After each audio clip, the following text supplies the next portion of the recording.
tentang tempat-tempat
dari Universitas Brawijaya. Kesan-kesan mengikuti acara ini, menurut saya ini acara yang sangat luar biasa, bermanfaat dan juga sangat baik untuk diikuti, terutama oleh anak-anak muda. Karena apalagi saya sudah mengikuti kelas bahasa isyarat yang sangat insightful dan bermanfaat untuk kita yang ingin mengetahui bagaimana sih orang tuli itu berkomunikasi dengan baik antar sesama dan juga antar kita yang bisa mendengar. Jadi supaya kita bisa berkomunikasi dengan baik dan sopan tentunya, dan kita juga bisa lebih menghargai teman-teman di sini melalui apa yang mereka bisa dan karya-karya yang sudah mereka tampilkan di sini. Semangat. Perkenalkan, saya Riza dari ketua dari komunitas pemerhati penyandang disabilitas Muhammad Bila. Tujuannya acara ini kedepannya apa gitu ya? Oke. Ya, dan mulai. Ya, jadi gini, pameran namanya pameran seni kriya tekstil dan sandang Jelang Sumba tahun 2022 dengan kita punya tema kriya gembira dengan tagline aku kamu kita setara. Di situ penyelenggaranya adalah Omah Gembira dan Hamparan Rintik. Omah Gembira ini apa? Komunitas pemerhati penyandang disabilitas. Dan Hamparan Rintik apa? Adalah pelaku usaha di bidang fashion untuk Cibori, Ecoprint, dan lain-lain seperti itu. Dan alhamdulillah sudah berlangsung 4 bulan untuk pelatihan teman-teman disabilitas. Pelatihannya apa aja? Ya, ada Cibori, ada Ecoprint, lalu ada batik, dan di sini adalah akhirnya atau wisudanya untuk teman-teman ini. Bagaimana ada apresiasi seninya yang mereka menghasilkan. Ada 25 peserta dari 10 paguyuban orang tua penyandang disabilitas di kecamatannya masing-masing. Jadi mereka punya forum keluarga disabilitas di kecamatan. Di situ mereka membuat kriya tekstil berupa kain batik motif disabilitas. Nah, di situ ada 25 kain seperti yang ada di sini yang dipamerkan dan dijual. Tentunya itu harapannya nanti karena disabilitas ini harus berkarya dan disabilitas ini harus berdaya lewat karya, bukan dari belas kasihan seperti itu. Nah, di situ tujuannya ada suatu kelompok usaha yang terbentuk nanti. Insya Allah nanti setelah ini 3 bulan ke depan akan dari manajemen bisnisnya, karena keterampilan mereka sudah dapat sekarang. Kita manajemen bisnisnya agar bisa mandiri mereka. Dia bisa sekarang sudah punya brand masing-masing, jadi bisa jalankan sendiri atau jalankan berkelompok.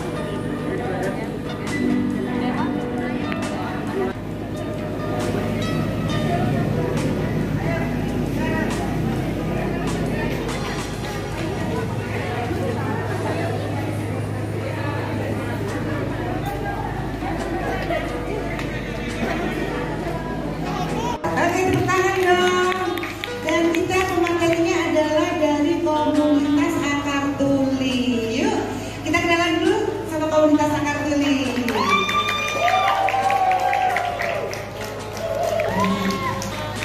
Baik, ganteng-ganteng, cakep-cakep nih. Terus tadi ada mbak siapa tadi yang bisa? Ini mbak siapa tadi namanya? Tak deketin dulu. Boleh kenalan mbak namanya mbak? Nama saya Arum, saya guru bahasa isyarat dari komunitas Akar Tuli Malang. Kok tertarik sama ngajar bahasa isyarat kenapa? Jadi kalau saya ngajar enggak ya mungkin Kak, lebih ke membantu teman-teman tuli untuk mengajari bahasa isyarat, untuk menyebarkan bahasa isyarat. Kok tertariknya kenapa sih? Lebih karena ternyata bergabung atau berhubungan dengan teman-teman tuli ini seru banget dan sangat banyak manfaatnya. Oke.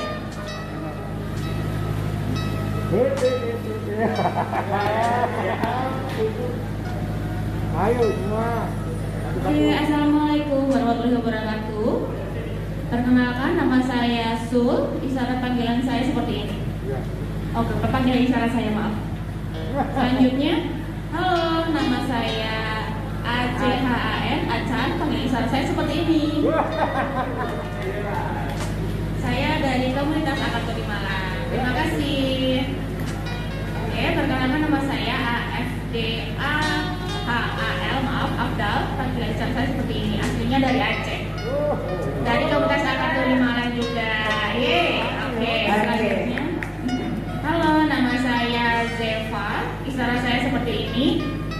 Saya dari komunitas akademi. Saya tinggalnya di Malang, asli Malang. Oke, aduh agak lupa nih namanya siapa saja tadi ya. Oke, baik. Oke Mbak, siapa lagi? Mbak Rum. Baik, apa yang akan didirikan dulu di Mbak Rum? Boleh pindah ke sana? Monggo.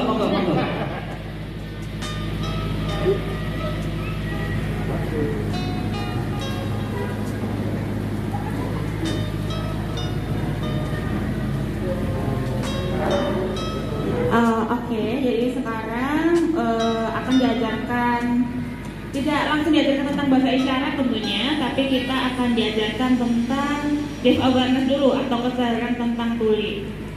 Oke, mungkin bisa langsung dimulai? Ya, silakan. Oke, silakan. Nanti tiga cowok-cowok tampan ini akan minggir dulu. Yang pesertanya adalah kakak cantik ini. Oke. Nah, mungkin di sini teman-teman belum tahu ya arti dari deaf awareness, atau mungkin sudah ada yang tahu? Mungkin bisa angkat tangan? Belum. Ada yang tahu? Belum? Oke, baik, belum ya. Jadi deaf awareness itu adalah kesadaran tentang tuli. Nah, jadi sini menjelaskan tentang apakah tuli itu sama? Itu harus sesuai dengan berkompeten atau enggak. Itu biasanya dibuktikan dengan STR ya. Di kami itu orang-orang yang melakukan intervensi memang ada sekolahnya. Secara kekhususan ada sekolahnya. Misalnya terapi wicara, dia harus lulus atau berkompeten di terapi wicara tersebut. Terapi okupasi, terapi perilaku, terapi fisioterapi itu juga sama. Dia berkompeten terhadap kemampuan keilmuannya di sana karena memang ada tanggung jawab sama tanggung bugatnya, memang ada. Dan di dalam proses itu, ketika kita membimbing atau memberikan pendampingan atau yang sifatnya pemerhati anak orang-orang hebat, orang-orang seperti jenengan itu, saya rasa bisa diakuni jempol. Kenapa? Karena pengen melakukan sesuatu. Tujuannya adalah untuk mensosialisasikan. Di masyarakat itu perlu tahu seperti itu. Tapi misalnya gini, pertanyaannya, bahkan Bapak seperti, iya tidak apa-apa. Mereka seandainya tidak tahu sebagian itu, biar nanti suatu ketika tahu, suatu ketika akan dibukakan pintunya. Tapi kita nggak usah repot atau lebih ribet memikirkan itu. Jadi potensinya yang harus ditingkatkan. Maka sarannya adalah ketika kita mempunyai kemampuan, kemampuannya itu yang ditingkatkan. Tadi saya sempat ngobrol dengan Mas siapa tadi? Mas Lazar. Itu punya kelebihan vlog, punya kelebihan menulis atau apa ya? Memberi vlog ya. Itu ditingkatkan biar masyarakat tahu, ternyata dia punya potensi seperti ini. Supaya tidak dipandang sebelah mata, padahal sebetulnya memandang sebelah mata enggak enak ya. Lebih baik dua mata ya. Sebenarnya begitu ya. Jadi tingkatkan potensinya, tingkatkan kemampuannya, pasti akan menjadi lebih hebat. Nanti kalau misalnya dihargai atau mendapatkan itu bonus yang tetap semangat. Oke, baik. Ya, siapa lagi yang ingin bertanya? Ya, silakan. Iya, monggo. Assalamualaikum warahmatullahi wabarakatuh. Waalaikumsalam warahmatullahi wabarakatuh. Saya Mariam dari komunitas Oma Gembira. Kebetulan komunitas kami ini komunitas pemerhati penyandang disabilitas. Nah, pertanyaannya itu di komunitas kami ini anggotanya itu nggak semua punya basic dalam semacam terapi, semacam dan pengembangan jiwa. Menurut gimana masukan menurut bapaknya, kegiatan apa sih yang bisa kita lakukan untuk membantu berkontribusi dalam mengembangkan bakat minat untuk anak-anak ini? Ya, bagus. Pertanyaannya juga bagus sekali. Kenapa? Karena begini. Ketika kita melakukan intervensi saat sekarang itu harus sesuai dengan berkompeten atau enggak. Itu biasanya dibuktikan dengan STR ya. Di kami itu orang-orang yang melakukan intervensi memang ada sekolahnya. Secara kekhususan ada sekolahnya. Misalnya terapi wicara, dia harus lulus atau berkompeten di terapi wicara tersebut. Terapi okupasi, terapi perilaku, terapi fisioterapi itu juga sama. dia berkompeten terhadap kemampuan keilmuannya di sana, karena memang ada tanggung jawab sama tanggung bugatnya, memang ada. Dan di dalam proses itu, ketika kita membimbing atau memberikan pendampingan atau yang sifatnya pemerhati anak orang-orang hebat, orang-orang seperti jenengan itu, saya rasa bisa diampuni jempol. Kenapa? Karena pengen melakukan sesuatu. Nah, kalau pengen melakukan sesuatu, yang dimiliki apa dulu? Mbaknya punya sesuatu apa dulu yang terkait dengan tumbuh kembangnya anak ketika itu harus dilakukan. Pinter ya, kemarin ada yang pinter itu, misalnya tentang memberikan kain itu, kain yang bisa lucu-lucu jadi bagus kembali misalnya. Itu kan salah satu keterampilan. Nah, tes 1, 2.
Sebutkan namanya.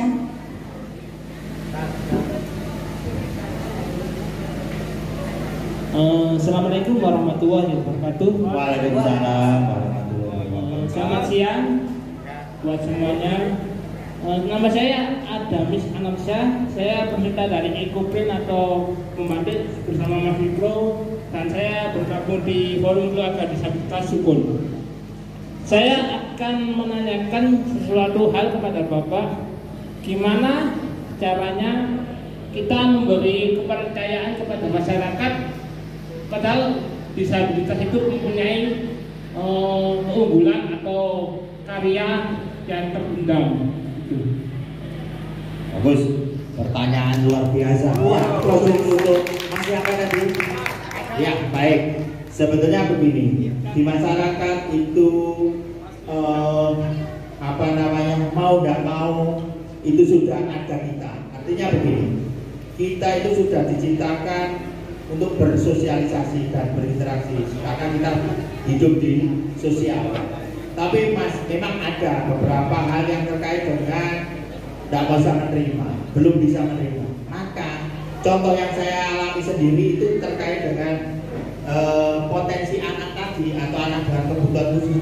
Ketika kita sudah tahu, oh anak-anak ini kondisinya seperti itu biasanya tidak terjadi proses bullying atau dirundung atau diolok-olok atau diejek-ejek. Nah maka sebetulnya kalau dari masyarakat memang kita akan memberikan sosialisasi terus-menerus.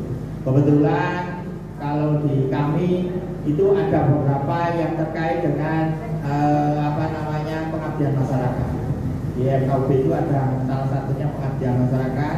Di dalam proses tumbuh kembang itu juga nantinya bisa mensosialisasikan terkait dengan anak kebutuhan khusus maupun disabilitas. Dan di Kota Malang itu sebenarnya sudah disampaikan bahwa harusnya ramah anak disabilitas, ramah anak berkebutuhan khusus. Ya. Apa yang kamu dengar dari lagu ini tadi? Cahaya esok hari. Jadi misalkan kita mempunyai kekurangan, harus bisa semangat dan bisa memaknai kehidupan kita sendiri. Yes, tepuk tangan dong. Aku benar-benar bersendiri ini. Ayo, kamu sekarang. Boleh. Jadi saat kekurangan itu bukan sebuah musibah, pasti ada cahaya di balik. Cahayanya kan akan datang pada waktunya. Yes, luar biasa, tepuk tangan Bapak Ibu. Jadi itulah yang saya bilang, secara spiritual anak-anak kita ini jauh lebih dalam, ya, jauh lebih dalam. Maka Bude bisa merasakan ketika Bude terus terang Bude punya IQ itu dulu tesnya 160. Itu juga kan sesuatu kekurangan di antara orang-orang normal. Jadi aneh dan Bude merasa kesepian. Atau mau tamu ke tempat saudara yang sudah kenal. Terus kemudian diberikan minuman yang sangat menarik. Minuman ini warnanya merah atau biru menyala, terus hijau menyala misalnya, sangat menarik. Ada esnya, seger pokoknya, sampai gelasnya itu berdidik-didik gitu ya, ada berebut ya. Okay. Jadi semua anak tertarik kan? Tertarik, semua anak pasti tertarik. Tapi ada batas anak-anak dengan kebutuhan khusus. Ketika sensoriknya atau impulsnya itu tidak maksimal, terus mau ngambil aja. Nah, tiba-tiba ngambil terus diminum. Spontan. Tapi spontannya di anak biasanya kalau masih ada sensorik yang maksimal, yang bagus, itu merengek-rengek. Tertarik loh sebetulnya. Impulsnya tertarik, dorongannya kepingin minum itu terlalu mama. Atau aja nampol, baru ditanya pengen minum gitu. Soalnya kemarin diancam deh, awas gue kan mau diancam sih Pak, nggak spontan Pak. Atau tidak bisa diobati, tapi dibiasakan dengan perilaku. Oh caranya turun kayak gini, caranya mencolot ya, caranya mencolot yang bagus bagaimana? Itu jadi jangan kemudian diintervensi dengan kata-kata ancaman. Lo nanti nggak bisa, nanti kamu kalau mencolot terus jatuh. Itu sebenarnya akhirnya membuat anak bisa aja melakukan dengan konsep mencoba. Nah, mencoba kalau batas atau limitasi terhadap bahaya tidak ada. Lo itu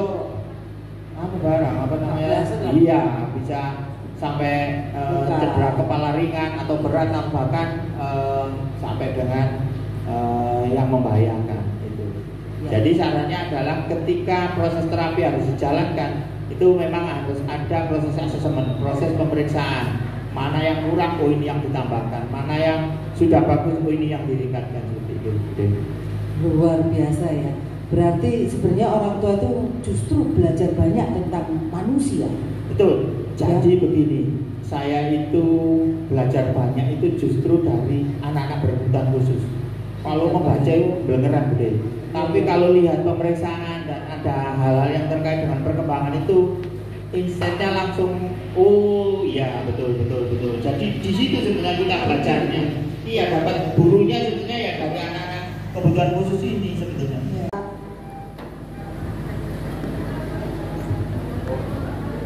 Ya. Foto dulu. Iya, baik.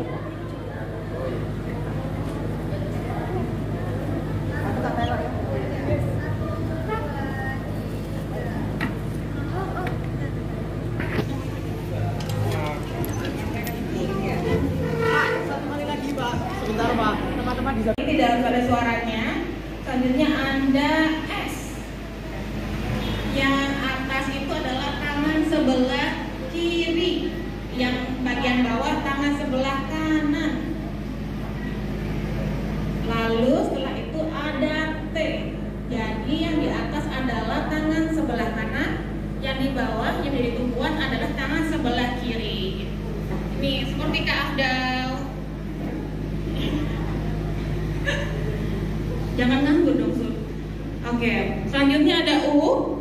Seperti ini, gunakan seperti menguncupin ya. Oh, gini dong. Beda ya kakak ya. Oke, jadi jangan kaku-kaku ya teman-teman ya. Santai aja, lemesin aja. U-nya U. Lalu selanjutnya ada V. Seperti peace gitu ya. Seperti teman-teman kalau foto-foto bingung gaya apa gitu kan. Akhirnya muncul deh peace ini ya. Oke, selanjutnya ada W. W seperti ini. Jadi kayak L ya, kayak L tapi ketemu jempolnya, jempol kanan sama jempol kiri ketemu. Ini adalah W. Selanjutnya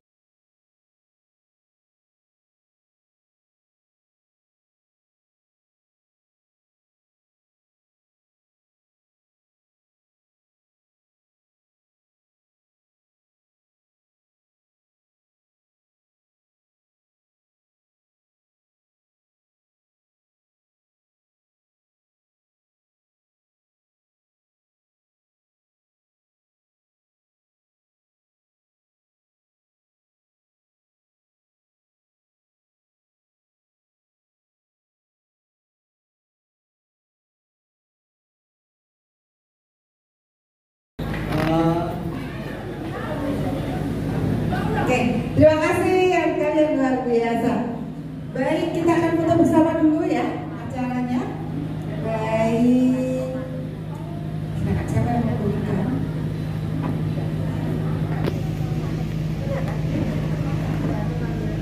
Oke, kita foto bareng dulu.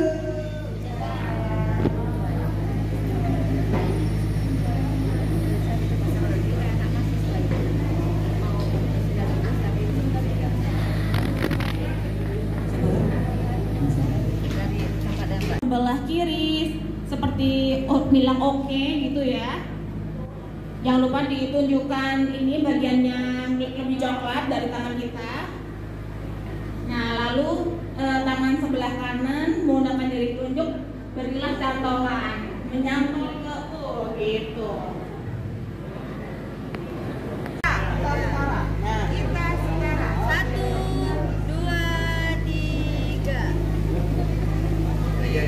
Salam inklusi. Halo, kita setara. Oke.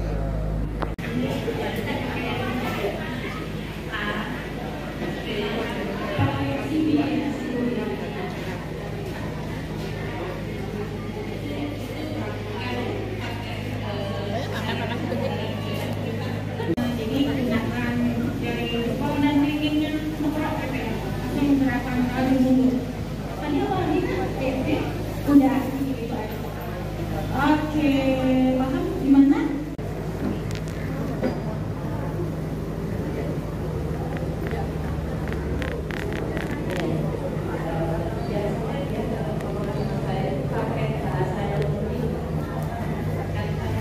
berbagi rezeki bersama teman-teman. Baik, terima kasih dan tentunya sampai ketemu besok ya.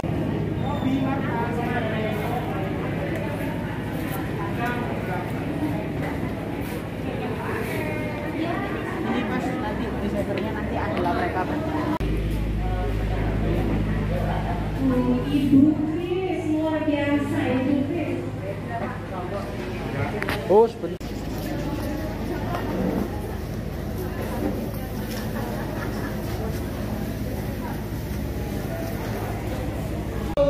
Kita setara.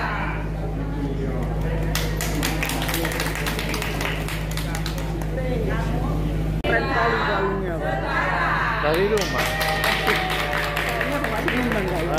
Enggak. 3, 2